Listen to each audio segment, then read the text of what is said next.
ওই টাকাটা শেষ হওয়ার পরে আমি অনেক ভেঙে পড়ছিলাম, জীবনটা বড় কঠিন। বাট বিজনেস নামটা শুনলি না আমার কেন জানি মানে নেশা হয়ে যায়। 2015 আমি আবার 15 নভেম্বরের দিকে, নভেম্বর আর ডিসেম্বর, তখন কাজী ফুড আইল্যান্ড ফুড কোর্ট হয়েছে বাংলাদেশে ফার্স্ট। তো সবার মুখে শুনি খানাজ খানাজ, তো খানাজে খেতে গিয়েছিলাম, যে দেখি ভালো জমজমার। তো তখন আমি কথা বললাম কাজী চাচার সাথে, তখন বললো যে ঠিক আছে তোমাকে করে নিতে হবে ছাদের পোর্শনটা। আচ্ছা ঠিক আছে। তখন আমার হাতে টাকা ছিল না, আমি কীভাবে করব। তখন আমার হাজব্যান্ডকে বললাম যাই আমি কিভাবে করতে পারি, আমার কাছে তো টাকা নেই। তো তখন আমাদের বাসার রেন্ট পাই, আমি আবার বসুন্ধরায় ভাড়া থাকি, ওই রেন্টটা দিয়ে এই রেন্টটা গুলশানের বাসাটা ভাড়া দিই, দিয়ে আমি বসুন্ধরায় যাই আমার বাচ্চার জন্য। আমার বাচ্চা প্লে পেনে পড়তো, তো তখন ওর জন্য আসা যাওয়াটা খুব কষ্ট হয়ে যায়, এর জন্য আমি বসুন্ধরায় ভাড়া চলে যাই। তো তখন ও বললো যে যদি করি তাহলে তো আমার ভাড়াটা তোমার এখানে ঢালতে হবে। আমি অসুবিধা নাই, তুমি ওকে 2 মাস কি 3 মাস টাইম দাও, আমি কভার করে দিব।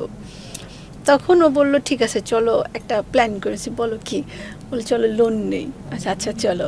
তখন এবি ব্যাংক থেকে আমি এন্টারপ্রেনিউর ফার্স্ট মহিলা হিসেবে আমি একটা লোন পাই 3 লাখ টাকার। সেই 3 লাখ টাকা আমার ভাসুরের কাছ থেকে নিয়েছি 2 লাখ টাকা, আরও এদিক সেদিক আমার শাশুড়ির কাছ থেকে নিয়েছি, নিয়ে প্রায় 10 লাখ টাকার মতন ওখানে ইনভেস্ট করে আমি 75 কি 80 জনের একটা দেই, সিটিং ক্যাপাসিটির একটা মানে দেই। ওটার নাম ছিল বাঁধনস হোম রেসিপি।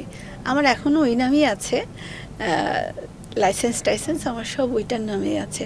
তো ওটা করার পর 3-4 মাস পরে আমার শাশুড়ি ইংল্যান্ডে চলে যায় আমার ভাসুরের জন্য। তো তখন আমি ভাড়া নিয়েছিলাম মার কাছ থেকে যে মা আমার যেহেতু টাকা শর্ট, আমাকে 3 লাখ টাকা লাগবে। তো মা দিয়েছে, সাথে দিয়েছে। তো যেহেতু আমার ভাসুর ওখানে ছিল, তো তার সাথে ছিল 1 মাস আমি ভাড়া নিব আর 1 মাস আমার শাশুড়ি নিবে, তো ওইভাবে টাকাটা সুদ হয়ে যাবে। তো মা যখন ইংল্যান্ডে যায় তখন মা একবারে 3 মাসের ভাড়া নিয়ে চলে যায়। তখন আমি না পেরেছি রেস্টুরেন্ট চালাতে, না পারছিলাম ঘর চালাতে। তো ওই কষ্টটা বেশি লেগেছে যে আমি এখন আবার ধরা খাবো 10 লাখ টাকা খরচ করে, এই 3 লাখ টাকার জন্য আমি আটকায় গেলাম। তারপর কাজী চাচার সাথে কথা বললাম, যে চাচা বলে ঠিক আছে অসুবিধা নাই, তুই কর না, সমস্যা কি। তো ওরকম করে করলাম, 7-8 মাস ওটা চালালাম। তারপরে দেখি যে না আর পারছি না টানতে, তখন ওটাও ছেড়ে দিতে হয়েছে আমার। তো আমি মানে ওই কষ্টগুলো না ভোলার মতন না। আমি আমার বিজনেসগুলোকে আমি আমার বাচ্চার মতন করে আদর করে আমি শুরু করতাম, কিন্তু যখন ভেঙে যেত তখন নিজেরই কষ্টটা লাগতো। তো ওই ধাক্কাটাও আমার খুব কষ্ট লেগেছে। তার ওখানে কত টাকা? ওখানে 10 লাখ টাকার মতন আর কি ইনভেস্ট করেছিলাম। ওটাও বেশি একটা ছিল না, বাট 10 লাখ টাকা ছিল তখন হিউজ অ্যামাউন্ট। 10 লাখ মানে হিউজ অ্যামাউন্ট। 15 সালের শেষে দিয়ে 10 লক্ষ টাকা। 10 লাখ টাকা। এরপরে আপনি কি করলেন? এরপরে আমার কিছুদিন গ্যাপ ছিল, 16-17 সালের কথা। 17 সালে স্টার্ট হলো মেট্রো কিচেন বাংলাদেশে, ওটাও ফার্স্ট কন্টেনার দিয়ে স্টার্ট করেছিল। তা আমি এমনি শুনছি কন্টেনার দিয়ে স্টার্ট করবে, মানে ব্যবসার খবর আসলে খাওয়া দাওয়া দিয়া নতুন এটা তো ব্যবসা কনসেপ্ট আসলে আমার মাথা খারাপ হয়ে যেত। আমার মাথা খারাপ হয়ে যেত, কেন আমি কিন্তু অ্যাকচুয়ালি বিজনেস নিয়ে পড়াশোনা করি নাই, বাট বিজনেস নামটা শুনলি না আমার কেন জানি মানে নেশা হয়ে যায়, ব্যবসা করতে হবে, এটা আমাকে করতে হবে। আমার হাজবেন্ড বলল চলো না যাই। ও বলে আবার তুমি শুরু করছো। আমি না এবার তার টাকা নাই, সমস্যা নাই, চলো জাস্ট দেখে আসি, সমস্যাটা কি, দেখতে তার পয়সা লাগবে না। বলে আচ্ছা চলো যাই। তো বলে আমরা গেলাম, গিয়ে দেখি ওখানে সবই হচ্ছে চেনা, কাজী ফুডের সবাই ওখানে, কাজী ফুডেরই একজন, ও মেবি যমুনায় কাজ করতো, ওই জিনিসটা রেডি করছিল। তো রেডি করার পর তো ওকে যে বলেন আল্লাহ তোমাকে তো আমি চিনি, বলে হ্যাঁ ভাবি আমাকে তো চিনেন। আমি না আমার ইচ্ছা ছিল কিন্তু এখন তো আমার কাছে টাকা নাই। বলে ভাবি তোমার কাছে কি আমরা টাকা চেয়েছি, তুমি স্টার্ট করো পরে দিবা। তো তখন আমি আমাদের বাসায় একটা ফ্ল্যাট বিক্রি করি, তো তখন হাতে টাকা চলে আসে, তখন আর টাকার কোনো অভাব ছিল না। ফ্ল্যাট কি ব্যবসা করার জন্য বিক্রি করেছিলেন? না না না, কেমন? ওটা বিক্রি করেছিলাম বসুন্ধরা ল্যান্ড কেনার জন্য। আচ্ছা আচ্ছা।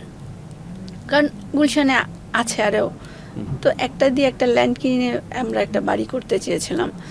তো তখন ওটার জন্য বিক্রি করাতে তখন কিছু টাকা ক্যাশ ছিল, আরো অনেক কিছু ছিল। আমার হাজবেন্ড প্ল্যান ছিল, অনেক কিছু কিছু করার। প্ল্যান ছিল করার, বাট সামহাও কেন জানি ভাগ্যটা সায় দেয় নাই। এই ভাগ্যটা, সময়টা হচ্ছে একটা জিনিস, এমন একটা জিনিস, জানি না এটা আমি দেখেছি বেশিরভাগ ছেলে হোক মেয়ে হোক যারা উদ্যোক্তা, তাদের না শুরু থেকে এই জিনিসগুলি সম্মুখীন হতে হয়। আমি বলে না, আমি অনেককেই দেখেছি। ছেলেরা তবু পার পেয়ে যায়, মেয়েরা না পার পেতে পারে না সহজে, ওদের জন্য মানে এই যুদ্ধটা কঠিন হয়ে যায়। তারপরেও স্টার্ট করলাম, মানে কন্টেনারের যে কন্টেনারিটা, restaurant। হ্যাঁ। তখন বলে তুমি ভাবি শুরু করো, টাকা তুমি পড়ে দিও। আমি বলছি, আচ্ছা ঠিক আছে। আমি যখন স্টার্ট করি তো ওই মুহূর্তে আমি আমার ফ্ল্যাটের যে যার কাছে সেল করছি সে আমাদের বাসায় থাকে নিচতলায়, আঙ্কেলকে বললাম যে আঙ্কেল আমাকে পয়সা দিতে হবে। বলবো আচ্ছা ঠিক আছে যাও, তোমার এটা স্টার্ট করার জন্য আমরা দিয়ে দিচ্ছি। তো তখন ওইটা দিয়ে ফার্স্ট শুরু করলাম। তো তখন ওটা আরেকটা মজার কথা, যেটা হচ্ছে যে যখন ফ্ল্যাট বিক্রি করে তখন আমি আঙ্কেলের সাথে কথা বললাম যে আঙ্কেল আমাকে একটু বেশি টাকা দিতে হবে। তখন বলে ঠিক আছে যাও, মেয়ে হিসেবে তোমাকে আমি বেশি দিব।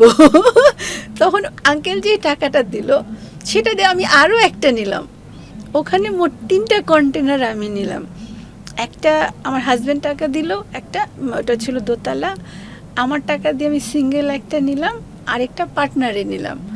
তো ওটা মাশাল্লাহ দিল, ভালো চলছিল। চলতে চলতে তো তখন আমার হাজব্যান্ড বলতেছে যে চলো, যেহেতু তোমার শখ, তোমাকে আরেকটা শখ মিটাই। তা বললাম কি শখ মিটাবে বলো? আজকে আমি 1 লাখ টাকা দিয়ে একটা জমি মানে করে রেখে আসছি, ওটা লিজে নিয়েছিল, লিজের জন্য অ্যাডভান্স দিয়ে আসছি। তা আমি কোন জমিটা আমাকে একটু দেখাও। তো দেখালো যে নানুস ফ্যাক্টরি মাঝখানে যে নানুস আন্টি ওখানে ছিল তখন, যে ওটা মাঝখানে যে জায়গাটা খালি ওটা তো নিয়েছি। আমি দেখে আমি না করেছি, আমি না এটা নিও না, এই জায়গাটা ওরকম একটা চলবে না। বলে না চলবে, তুমি নাও। নেওয়ার পর ওখানে ওটাই ছিল আমার